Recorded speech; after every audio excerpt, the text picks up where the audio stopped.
जब राधा रानी ने कान्हा से कहा, आज आप रूठो मैं मनाऊंगी एक ऐसी मान लीला जिसे सुनकर हृदय भीग जाए। वृंदावन की गलियों में एक बात बड़ी प्रसिद्ध है कि प्रेम वही सच्चा होता है जहाँ रूठने में भी मिठास हो और मनाने में भी समर्पण।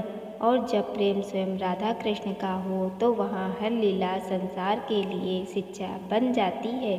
तो सुनिए एक अत्यंत मधुर मान लीला जिसे सुनकर स्वयं यमुना जी भी भाव विभोर हो गई थी। एक दिन की बात है, निधि वन में श्याम सुंदर बड़े सुंदर श्रृंगार करके आए थे। मोर मुकुट सजा था, पीताम्बर लहरा रहा था और गले में एक अद्भुत नीलमणि चमक रही थी। जैसे ही किशोरी जी की दृष्टि उस मणि पर पड़ी तो श्री जी अचानक शांत हो गई, धीरे से बोली, श्याम सुंदर ये मणि कहाँ से लाए हो? ठाकुर जी मुस्कुराए।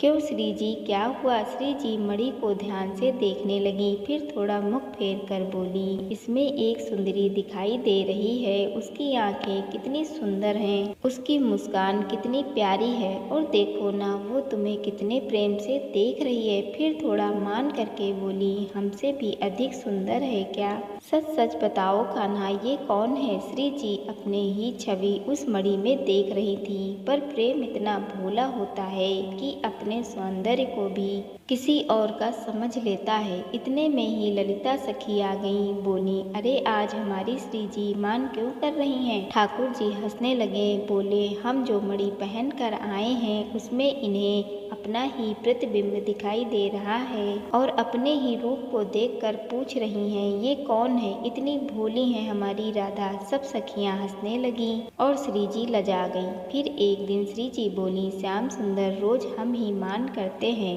रोज आप ही हमें मनाते हैं, आज आप मान करो, आज हम आपको मनाएंगे। ठाकुर जी बोले, नहीं श्री जी, आप बहुत कोमल हैं, आपसे नहीं हो पाएगा। पर श्री जी हट पकड़कर बैठ गई, नहीं आज आप ही रूठो। अब प्रेम में ठाकुर जी भी क्या करते, उन्होंने मान कर लिया और बस यहीं से लीला आरंभ हुई। ठाकुर जी मान करके बैठ गए। अब श्री जी उन्हें मनाने लगी, कभी अपने हाथों से माखन मिश्री बनाकर लाती, कभी मधुर राग गाकर सुनाती, कभी नृत्य करती, कभी ऐसा श्रृंगार करके आती जिसे देखकर स्वयं कामदेव भी लज्जित हो जाते। लेकिन ठाकुर जी तो मान में बैठे थे, कुछ बोलते ही नहीं। वृंदावन में मान लीला का एक नियम है, यदि सूर्यास्त तक मना लिया तो मनाने वाला जीत गया और यदि सूर्यास्त तक मान ना टूटा तो रूठने वाला जीत गया। सूर्यास्त हो गया। श्री जी धीरे से ठाकुर जी के पास आकर बैठी और बहुत ही कोमल स्वर में बोली, ठीक है हम हार गए,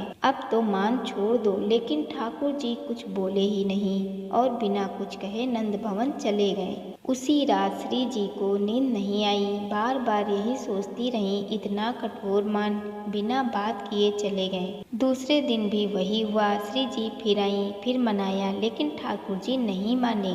तीसरे दिन तक श्री जी का हृदय विरह से जलने लगा, आंखों में अश्रु रुक ही नहीं रहे थे और अंत में श्री जी बोली, यदि आज भी श्याम नहीं माने तो हम यमुना जी में जल समाधि ले लेंगे।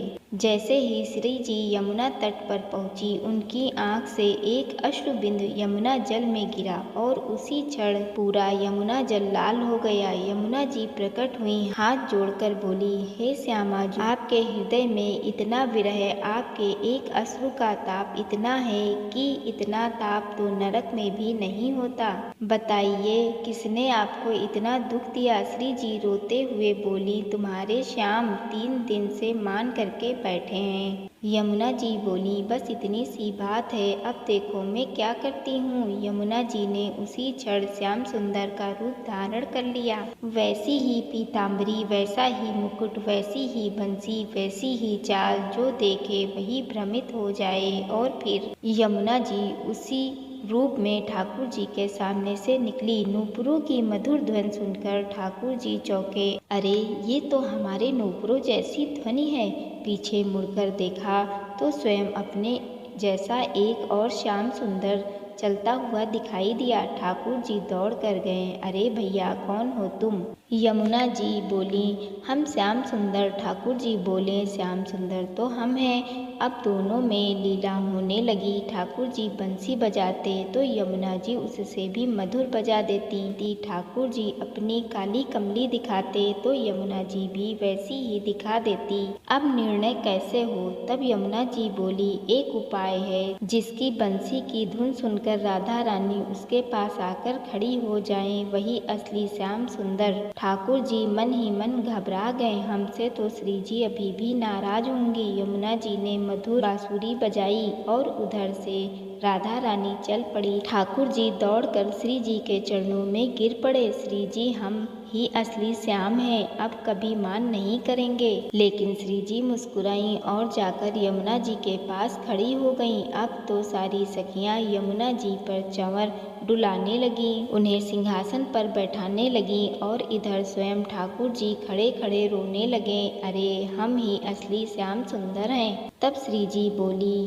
बस अब मान समाप्त हुआ। यमुना जी अपने वास्तविक रूप में आईं और ठाकुर जी से बोली, प्रभु एक वचन दीजिए, आज के बाद हमारी श्यामा जू को कभी इतना विरह मत दीजिए। तब ठाकुर जी ने हाथ जोड़कर कहा, आज से नियम लेते हैं, यदि श्री जी मान करेंगी तो हम उन्हें मनाएंगे, पर हम कभी मान नहीं करेंगे। तभी से वृंदावन में वैष्णव बड़े प्रेम से कहते हैं, श्याम सुंदर की जय, श्री यमुना जी की जय। प्रेम में जीत उसी की होती है जो झुक जाता है, और जहाँ राधा कृष्ण का प्रेम हो वहाँ रूठना भी कृपा है और मनाना भी कृपा है। जय श्री राधा रानी।